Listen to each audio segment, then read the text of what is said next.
For those of you who didn't order this pay-per-view, my question is what you're looking for in wrestling. You saw two WWE stars on this card who had not shown their potential in years show a lot of potential and put on an amazing match. You saw a main event with so much drama in it, it would blow your mind. You saw just so much stuff. You saw... There was only one problem with Go Fight Live that I had.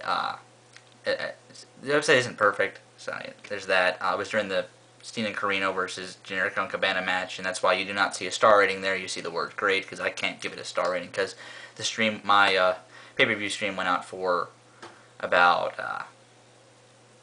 4 or 5 minutes. So, and by the way, if you did actually not buy this show and you watched it somehow, I'm wondering what's wrong with you as well, because $15 and you get this quality of wrestling, honestly. But well, this show was great. Let's break right into it. Opener, Jay Briscoe, Kenny King. Went for like only 7 minutes, but it was still pretty good for the time it went. Nothing more than that, 2.5. Then we got the match that you could have predicted what would have been next if that was the opener, Mark Briscoe versus Rhett Titus. So the second match, the All Night Express Briscoe Brothers singles matches. This was definitely a little bit sloppy, but it was still a very good match. Well, it was good, but it was definitely the better of the two and noticeably better, so I think it was a good match, 3 stars.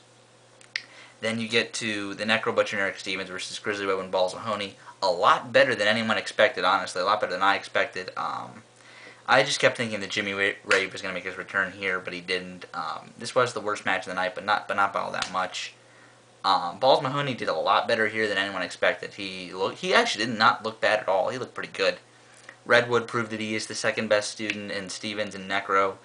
I'm wondering where the NBC is going to go from here, because hopefully this feud is now over. So I'm just wondering where it's going to go, but you know, they look good, so 2.5.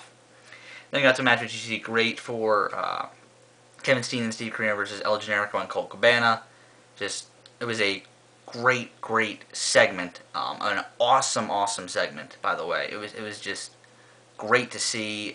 Match-wise, because it cut off, I really can't give you a star rating, but I realized it was great. Just I can imagine what happened in the middle, and that would be great. But just what happened after, and Colby Corino's involvement, and just everything as a package in the segment, this feud just got... You didn't think it could be elevated even more. What Steen did was disgustingly awesome.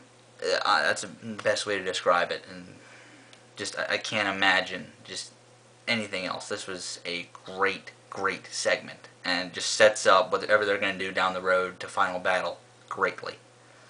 Then during intermission, we got Jim Cornette coming on, having an interview with Davey Richards, where he announced he will be not retiring from professional wrestling, which is great news. And then you heard that the main event for Final Battle, which will be the next internet pay-per-view for Ring of Honor, December 18th, GoFightLive.tv as well, will be whoever the world champion is at the time versus Davey Richards. So that should be great.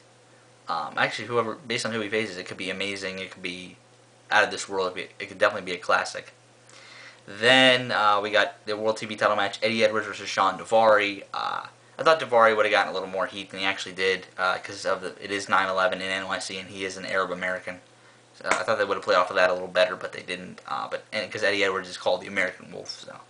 But it was still it was a pretty good match. If they had gotten a little more time, I would have liked it a little more. But it was still very good. For what it was very good. But as a match wise, just only 2 3/4 stars. Just it was okay to decent. It almost was getting to that good level, and then it just kind of ended. So it was all right. Definitely Eddie Edwards is definitely getting a lot better, as you can tell. But you still need to kind of select his opponent for someone he can work better with. You know. So there's that. I'm sure if they got more time, they'd put on a better match, though. Then we got to Austin Aries versus Christopher Daniels. Austin Aries cut a great in-ring promo before, as money expected. And him and Daniels, it was a little disappointing. They didn't get all that much time, but it was still great for what it was. It wasn't great. It was very good, I'll say that. Very cool finish. And let's just say that by them losing Black tonight, you know, the world title picture does look very good. Let's say that. Then we got to the match which everybody was looking forward to so much. I can't say any more than that. Shelton Benjamin, Charlie Haas versus the Kings of Wrestling.